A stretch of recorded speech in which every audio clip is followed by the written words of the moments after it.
प्रत्येक महान योद्धा को इन हाव भावों का अर्थ ज्ञात होना चाहिए। अगर तुम मेरे हाव भावों का अर्थ बता दोगे तभी मैं तुम्हारे साथ युद्ध करूंगा। यदि तुम अर्थ नहीं बता सके तो तुम्हें अपनी पराजय स्वीकार करनी पड़ेगी। इतने बड़े बड़े योद्धाओं को देख, जो कि तेनालीराम को कंधों पर उठाकर लाए थे और उसे अपना गुरु बता रहे थे, वह जोर जोर से नारा भी लगा रहे थे। वह योद्धा सोचने लगा कि अवश्य ही तेनालीराम कोई बहुत ही महान योद्धा है। अतः उसने तेनाली की बात स्वीकार कर ली। इसके बाद तेनालीराम ने संकेत देने आरंभ किए। तेनालीराम ने सर्वप्रथम अपना दायां पैर आगे करके योद्धा की छाती को अपने दाएं हाथ से छुआ। फिर अपने बाएं हाथ से उसने स्वयं को छुआ। तत्पश्चात उसने अपने दाएं हाथ को बाएं हाथ पर रखकर जोर से उसने दबा दिया। इसके बाद उसने अपनी तर्जनी से दक्षिण दिशा की ओर संकेत किया। फिर उसने अपने दोनों हाथों की तर्जनी उंगलियों से एक गौठ बनाई। तत्पश्चात एक मुट्ठी मिट्टी उठाकर अपने मुंह में डालने का अभिनय किया। इसके पश्चात उसने उत्तर भारत के योद्धा से इन हाव भावों को पहचानने के लिए कहा, परंतु वह योद्धा कुछ समझ नहीं पाया, इसलिए उसने अपनी पराजय स्वीकार कर ली। वह विजयनगर से चला गया और जाते जाते अपने सभी पदक व पुरस्कार तेनालीराम को दे गया। विजयनगर के राजा व प्रजा परिस्थिति के बदलते ही अचंभित से हो गए। सभी योद्धा बिना युद्ध किए ही जीतने से प्रसन्न थे। राजा ने तेनालीराम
क्या करूं महाराज, अब तक तो मुझे आपके दरबार से हमेशा अशर्फियों से भरे थाल मिलते रहे हैं।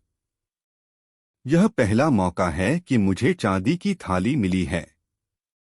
मैं इस थाल को इसलिए दुपट्टे से ढक रहा हूं ताकि आपकी बात कायम रहे।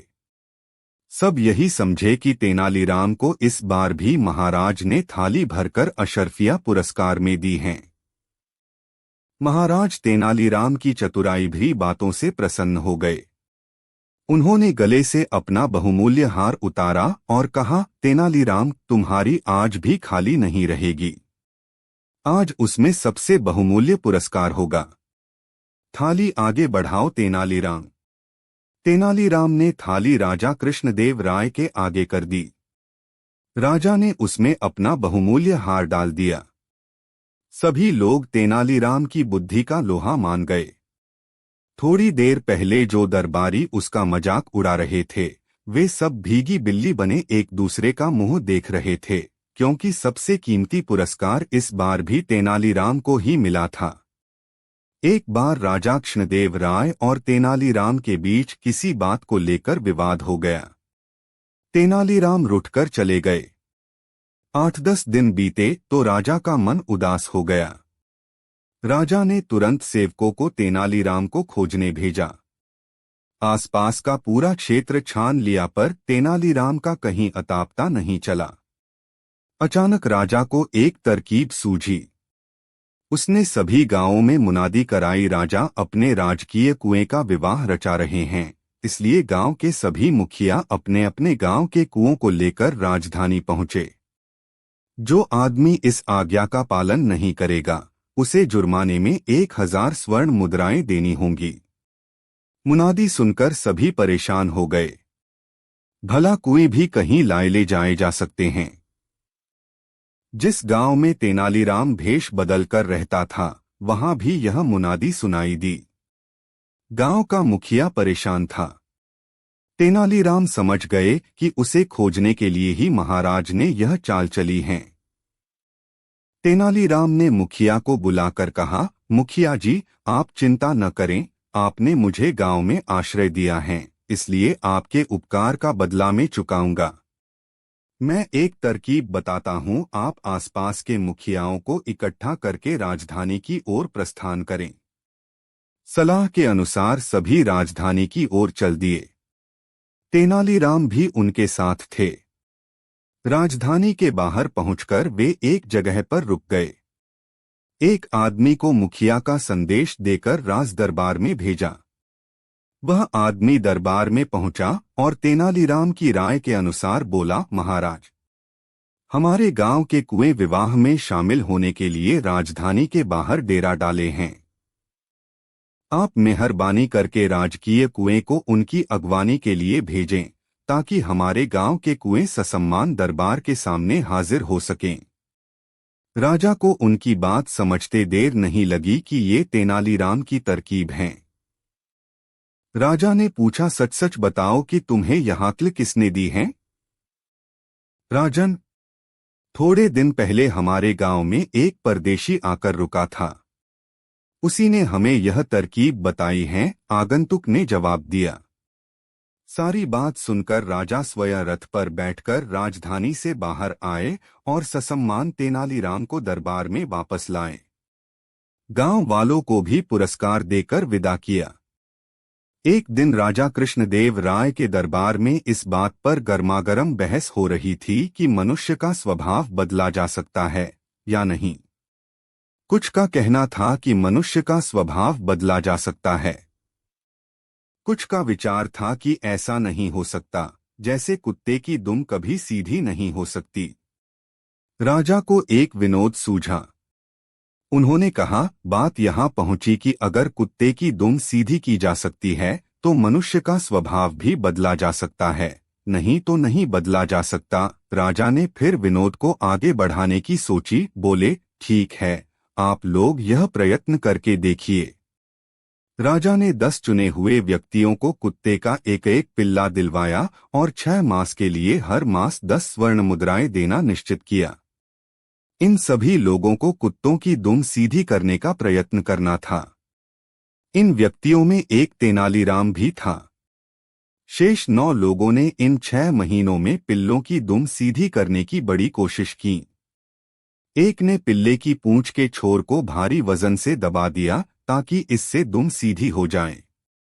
दूसरे ने पिल्ले की दुम को पीतल की एक सीधी नली में डाले रखा। तीसरे ने अपने पिल्ले की पूंछ सीधी करने के लिए हर रोज पूंछ की मालिश करवाई। छठे सज्जन कहीं से किसी तांत्रिक को पकड़ लाए जो कई तरह से उटपटांग वाक्य बोलकर और मंत्र पढ़कर इस काम को करने के प्रयत्न में जुटा रहा। सातवें सज्जन ने अपने पिल्ले की शल्य चिकित्सा यानी ऑपरेशन करवाया। आठवां व्यक्ति पिल्ले को सामने बिठाकर 6 मास तक प्रतिदिन उसे भाषण देता रहा कि पूंछ सीधी रखो भाई, सीधी रखो।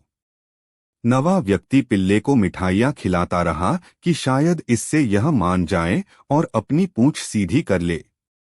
पर तेनालीराम पिल्ले को इतना ही खिलाता जितने से वह जीवित रहे। उसकी पूंछ भी बेजान सी लटक गई जो देखने में सीधी ही जान पड़ती थी। 6 मास बीत जाने पर राजा ने 10 पिल्लों को दरबार में उपस्थित करने का आदेश दिया। 9 व्यक्तियों ने हट्टे कट्टे और स्वस्थ पिल्ले पेश किए। जब पहले पिल्ले की पूंछ से वजन हटाया गया तो वह एकदम टेढ़ी होकर ऊपर उठ गई। दूसरी की दुम जब नली में से निकाली गई वह भी उसी समय टेढ़ी हो गई। शेष 7 पिल्लों की पूंछें भी टेढ़ी ही थीं। तेनालीराम ने अपने अधमरासा पिल्ला राजा के सामने कर दिया। उसके सारे अंग ढलक रहे थे। तेनालीराम बोला, महाराज, मैंने कुत्ते की दुम सीधी कर दी है।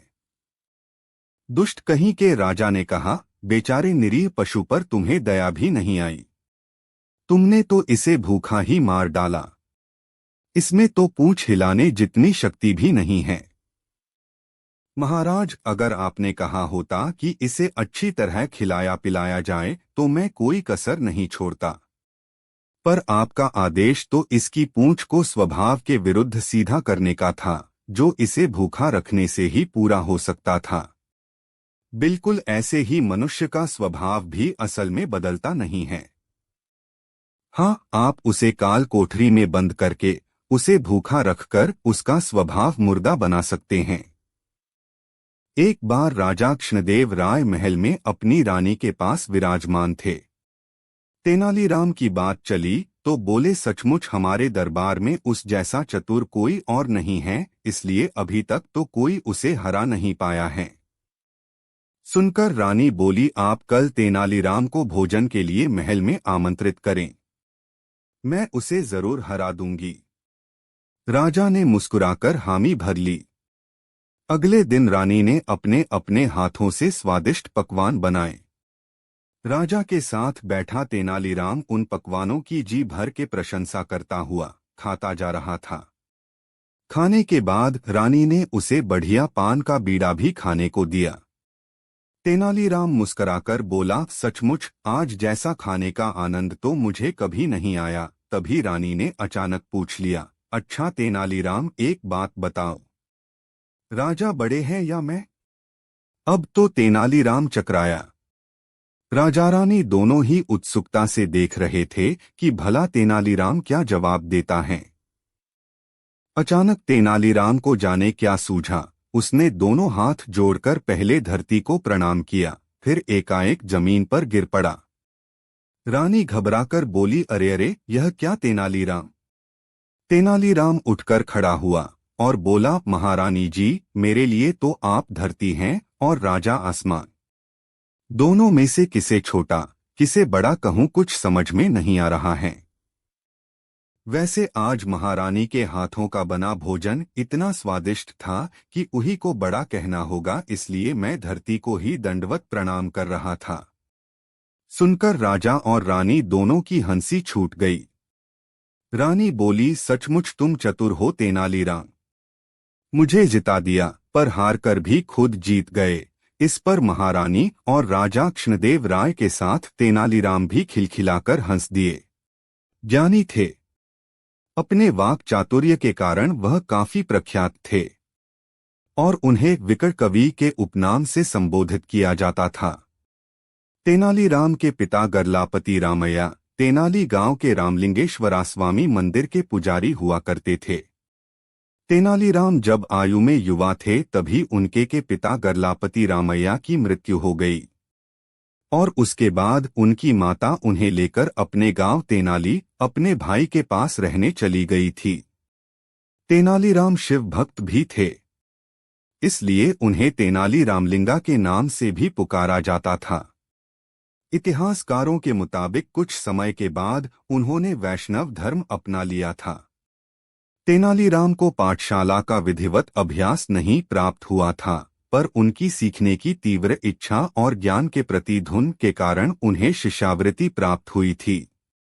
परंतु उनके पूर्व शिव भक्त होने के कारण उन्हें वैष्णव अनुयायियों द्वारा एक शिष्य की तरह स्वीकारा नहीं गया था।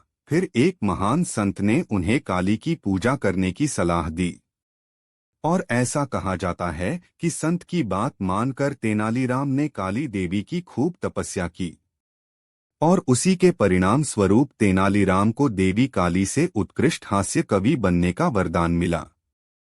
तेनालीराम ने अपने आगे के जीवन में भागवत मेला मंडल के साथ जुड़ाव किया और एक दिन भागवत मेला मंडल महाराज कृष्णदेव राय के दरबार में अपना कार्यक्रम प्रदर्शित करने के लिए पहुंचा।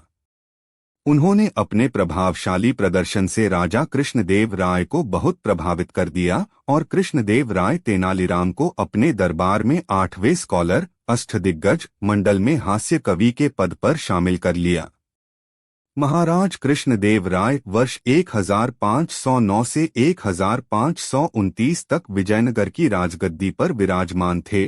तब तेनालीराम उनके दरबार में एक हास्य कवि और मंत्री सहायक की भूमिका में उपस्थित हुआ करते थे। इतिहासकारों के मुताबिक तेनालीराम एक हास्य कवि होने के साथ साथ ज्ञानी और चतुर व्यक्ति थे। तेनालीराम राज्य से जुड़ी विकट परेशानियों से उभरने के लिए कई बार महाराज कृष्णदेव राय की मदद करते थे। उनकी बुद्धि चातुर्य और ज्ञान बोध से जुड़ी कई कहानियां हैं। इन कहानियों की सत्यता को लेकर आप संदेह कर सकते हैं, परंतु इनके गुणों पर नहीं। होरीराम ने दोनों बैलों को सानी पानी देकर अपनी स्त्री धनिया से कहा, गोबर को ऊख गोड़ने भेज देना, मैं न जाने कब लौटूं, जरा मेरी लाठी दे दे। धनिया के दोनों हाथ गोबर से भरे थे, उपले पाथ कर आई थी। बोली, अरे कुछ रसपानी तो कर लो, ऐसी जल्दी क्या है।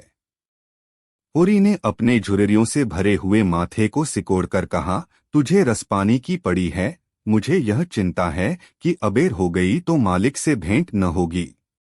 स्नान पूजा करने लगेंगे तो घंटों बैठे बीत जाएगा। इसी से तो कहती हूँ कुछ जलपान कर लो, और आज न जाओगे तो कौन हरस होगा। अभी तो परसों गए थे।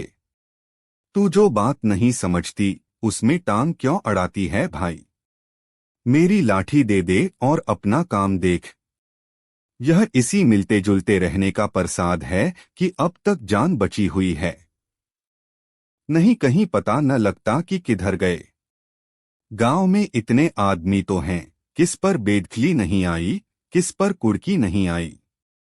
जब दूसरे के पांवों तले अपनी गर्दन दबी हुई है तो उन पांवों को सहलाने में ही कुशल है। जाकर शीशे में मुंह देखो। तुम जैसे मर्द होरी को अपने अंदर छिपाए लेता था। गोबर दूध के लिए तरस कर रह जाता है। इस उम्र में न खाया पिया तो फिर कब खाएगा। साल भर भी दूध पी ले तो देखने लायक हो जाए। बछवे भी अच्छे बैल निकलेंगे। 200 से कम की गोई न होगी। फिर गऊ से ही तो द्वार की शोभा है। सबेरे सवेरे गऊ के दर्शन हो जाए तो क्या कहना। न जाने कब यह साध पूरी होगी, कब वह शुभ दिन आएगा। हर एक गृहस्थ की भांति होरी के मन में भी गऊ की लालसा चिरकाल से संचित चली आती थी। यही उसके जीवन का सबसे बड़ा स्वप्न, सबसे बड़ी साध थी। बैंक सूद से चैन करने या जमीन खरीदने या महल बनवाने की विशाल आकांक्षाएं उसके नन्हे से हृदय में कैसे समाती। जेठ का सूर्य आमों के झुरमुट में से निकलकर आकाश पर छाई हुई लालिमा को अपने रजत प्रताप से तेज प्रदान करता हुआ ऊपर चढ़ रहा था और हवा में गमीर आने लगी थी। दोनों ओर खेतों में काम करने वाले किसान उसे देखकर राम राम करते और सम्मान भाव से चिलम पीने का निमंत्रण देते थे, पर होरी को इतना अवकाश कहाँ था। उसके अंदर बैठी हुई सम्मान लालसा ऐसा आदर पाकर उसके सूखे मुख पर गर्व की झलक पैदा कर रही थी। मालिकों से मिलते जुलते रहने ही का तो यह प्रसाद है कि सब उसका आदर करते हैं। नहीं उसे कौन पूछता। 5 बीघे के किसान की बिसात ही क्या। यह कम आदर नहीं है कि 3-3, 4-4 हल वाले महतो भी उसके सामने सिर झुकाते हैं। अब वह खेतों के बीच की पगडंडी छोड़कर एक खलेटी में आ गया था, जहां बरसात में पानी भर जाने के कारण तरी रहती थी और जेठ में कुछ हरियाली नजर आती थी। आसपास के गांवों की गौएं यहां चरने आया करती थीं। उस समय में भी यहां की हवा में कुछ ताजगी और ठंडक थी। होरी ने 2-3 सांसें जोर से लीं। उसके जी में आया कुछ देर यहीं बैठ जाए। दिन भर तो लूलपट में मरना है ही। कई किसान इस गड्ढे का पट्टा लिखाने को तैयार थे। अच्छी रकम देते थे, पर ईश्वर भला करे राय साहब का कि उन्होंने साफ कह दिया, यह जमीन जानवरों की चराई के लिए छोड़ दी गई है और किसी दाम पर भी न उठाई जाएगी। कोई स्वार्थी जमींदार होता तो कहता, गायें जाए भाड़ में, हमें रुपए मिलते हैं, क्यों छोड़े। पर राय साहब अभी तक पुरानी मर्यादा निभाते आते हैं। जो मालिक प्रजा को न पाले वह भी कोई आदमी है। सहसा उसने देखा, भोला अपनी गाय लिए इसी तरफ चला आ रहा है। भोला इसी गांव से मिले हुए पूर्वे का ग्वाला था और दूधम खन का व्यवसाय करता था। अच्छा दाम मिल जाने पर कभी कभी किसानों के हाथ गायें बेच भी देता था। होरी का मन उन गायों को देखकर ललचा गया। अगर भोला वह आगे वाली गाय उसे दे तो क्या कहना। रुपए आगे पीछे देता रहेगा। वह जानता था घर में रुपए नहीं हैं, अभी तक लगान नहीं चुकाया जा सका, बिसेसर साह का देना भी बाकी है, जिस पर आने रुपए का सूद चढ़ रहा है। लेकिन दरिद्रता में जो एक प्रकार की अदूरदर्शिता होती है, वह निर्लज्जता जो तकाजे, गाली और मार से भी भयभीत नहीं होती, उसने उसे प्रोत्साहित किया। बरसों से जो साध मन को आंदोलित कर रही थी, उसने उसे विचलित कर दिया। भोला के समीप जाकर बोला, राम राम भोला भाई, कहो क्या रंगढ़ंग है। सुना अब की मेले से नई गायें लाए हो। भोला ने रूखाई से जवाब दिया। होरी के मन की बात उसने ताड़ ली थी। हाँ, 2 बछिए और 2 गायें लाया।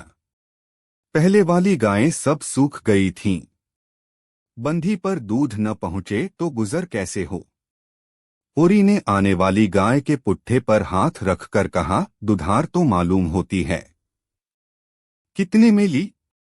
भोला ने शान जमाई, अब की बाजार बड़ा तेज रहा महतो, इसके 80 रुपए देने पड़े।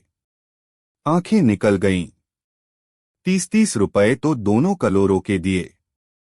तिस पर गाहक रुपए का 8 सेर दूध मांगता है। बड़ा भारी कलेजा है तुम लोगों का भाई, लेकिन फिर लाए भी तो वह माल की यहाँ 10-5 गांवों में तो किसी के पास निकलेगी नहीं। भोला पर नशा चढ़ने लगा।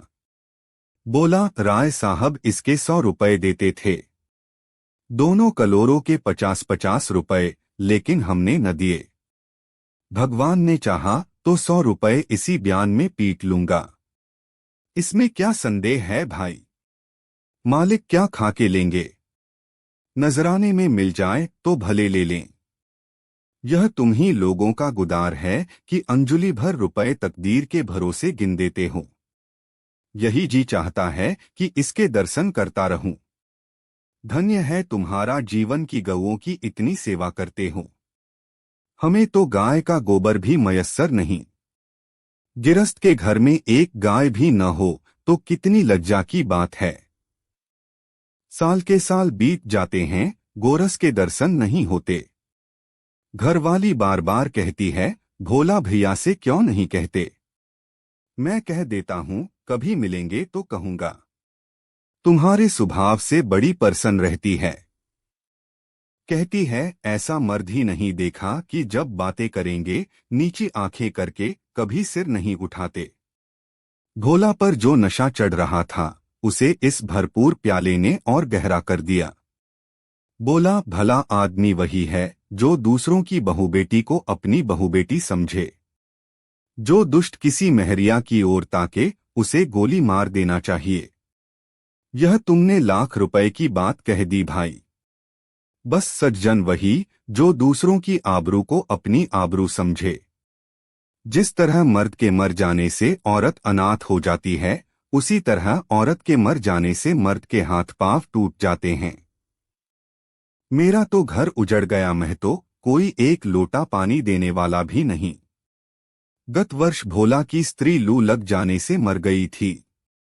यह होरी जानता था, लेकिन 50 बरस का खंखड़ भोला भीतर से इतना स्निग्ध है वह न जानता था।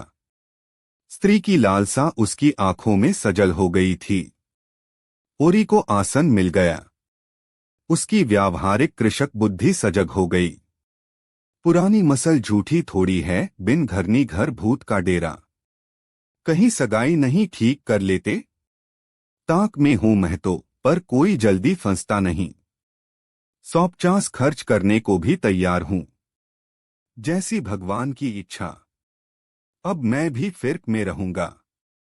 भगवान चाहेंगे तो जल्दी घर बस जाएगा। बस यही समझ लो कि उबर जाऊंगा भैया। घर में खाने को भगवान का दिया बहुत है। 4 पसेरी रोज दूध हो जाता है, लेकिन किस काम का। मेरे ससुराल में एक महरिया है। 3-4 साल हुए उसका आदमी उसे छोड़कर कलकत्ते चला गया। बेचारी पिसाई करके गुजर कर रही है। बाल बच्चा भी कोई नहीं। देखने सुनने में अच्छी है। बस लक्ष्मी समझ लो। भोला का सिकुड़ा हुआ चेहरा जैसे चिकना गया। आशा में कितनी सुधा है। बोला, अब तो तुम्हारा ही आसरा है महतो। छुट्टी हो तो चलो एक दिन देख आएं। मैं ठीक ठाक करके तब तुमसे कहूंगा।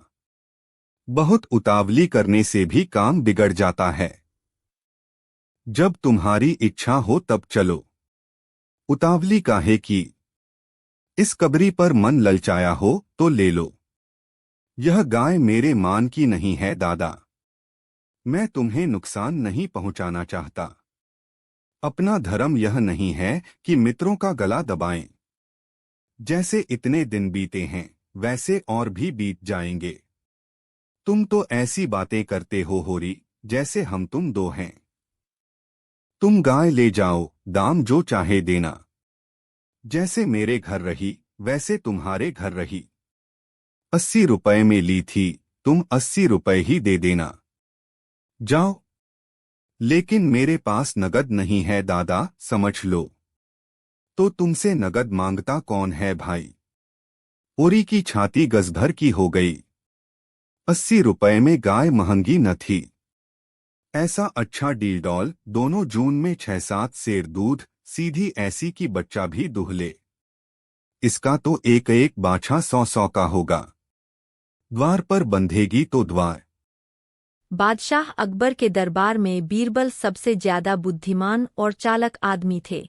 अक्सर अकबर उनकी तारीफ किया करते थे और इसी कारण बाकी के लोग उनसे जलते थे। एक दिन अकबर ने भरे दरबार में बीरबल की तारीफ कर दी, जिससे दरबार में बैठे एक मंत्री ने उन्हें चुनौती दे दी। उसने कहा, महाराज अगर इतने ही बुद्धिमान हैं तो वो बैल का दूध लेकर दिखा दे। सभी लोग हैरान हो गए। बादशाह खुद सोच में पड़ गए कि ये कैसे संभव है। लेकिन तभी बीरबल ने खड़े होकर इस चुनौती को स्वीकार कर लिया। इसके बाद बादशाह अकबर से अगले दिन की मोहलत लेकर घर चले गए। उसी रात जब अकबर सो रहे थे तभी उनके महल के बाहर कुछ बहुत जोर से खटखट की आवाज आने लगी। अकबर नींद से जाग गए और उन्होंने सिपाहियों को बुलाकर कहा, इतनी रात में कौन है जो ये शोर कर रहा है? जाकर इस शोर को बंद कराओ। सिपाहियों ने बाहर जाकर देखा तो शोर बंद हो गया था। कुछ देर बाद फिर से शोर शुरू हुआ। बाद ने इस बार उसे पकड़ कर लाने का आदेश दिया। सैनिकों ने तुरंत एक छोटी बच्ची को लाकर अकबर के सामने खड़ा कर दिया। अकबर ने उससे पूछा, तुम इतनी रात में शोर क्यों मचा रही हो? क्या कर रही हो तुम? घर क्यों नहीं गई? उस लड़की ने कहा, महाराज मैं कपड़े धो रही थी। अकबर ने हैरानी से पूछा, इतनी रात में? अरे मेरी माँ मायके गई है और मेरे पिताजी ने एक लड़के को जन्म दिया है, इसलिए वही सारे कपड़े थे जो मैं धुल रही हूँ। बादशाह अकबर अब तो एकदम परेशान हो गए और उससे जोर से पूछा, तुम्हारे पिता ने बच्चे को जन्म दिया? क्या बकवास कर रही हो? बकवास नहीं महाराज, सच में जब आपके राज्य में बैल दूध दे सकते हैं तो एक आदमी बच्चे को जन्म क्यों नहीं दे सकता है? अकबर को अब सारी कहानी पता चल गई कि ये बीरबल की चाल है। उन्होंने उस लड़की को इनाम देकर रुखसत किया और अगले दिन दरबार में जब पहुंचे तो उस मंत्री ने बादशाह से कहा, महाराज कल रात मैं ठीक से सो नहीं पाया, ना जाने कौन गुस्ताख शोर मचा रहा था। तब बादशाह ने हंसते हुए कहा, वो कल रात बैल दूध दे रहा था इसलिए। इतने में बीरबल आ गए और पूरी घटना अकबर ने उस मंत्री को बताया और अंत में उसने बीरबल से माफी मांग ली। एक बार बादशाह अकबर और बीरबल राज्य में घूम रहे थे। तभी उन्होंने देख एक दुकान पर बहुत खूबसूरत कालीन बिक रहा था। अकबर ने बीरबल से उसका दाम पूछने को कहा। बीरबल के पूछने पर व्यापारी ने तमिल में कुछ कहा लेकिन दोनों की समझ में कुछ नहीं आया। कभी देर हो गई लेकिन उनको पता नहीं चला कि वो क्या बोल रहा है और दोनों वापस राजमहल आ गए। अकबर ने अपने मंत्री सुखदेव को जी से कहा, आप एक ऐसे व्यक्ति को ढूंढ कर लिए जो कई सारी भाषाएं बोल सकता हो। अगर हमें अपने राज्य की प्रजा की भाषा ही नहीं समझ आएगी तो उसकी फरियाद कैसे सुनेंगे? अगले दिन सुखदेव एक ऐसे आदमी को दरबार में पेश किया जो कई सारी भाषाएं बोल सकता था। अकबर उसे देखकर बहुत खुश हुए। सभी दरबारियों अपनी अपनी मातृभाषा में उसे बात की और उसने बहुत ही अच्छे से उनका उत्तर दिया। तब अकबर ने कहा, अच्छा आपकी मातृभाषा क्या है, आप खुद ही बता दीजिए। व्यक्ति ने कहा, जहांपना मैंने सुना है बीरबल बहुत बुद्धिमान है, हर मुश्किल से मुश्किल जवाब का उत्तर दे देते हैं, तो क्यों न बीरबल जी ही बताए। अकबर ने बीरबल से पूछा, क्यों बीरबल तुम ही बताओ? बीरबल ने कहा, जहांपना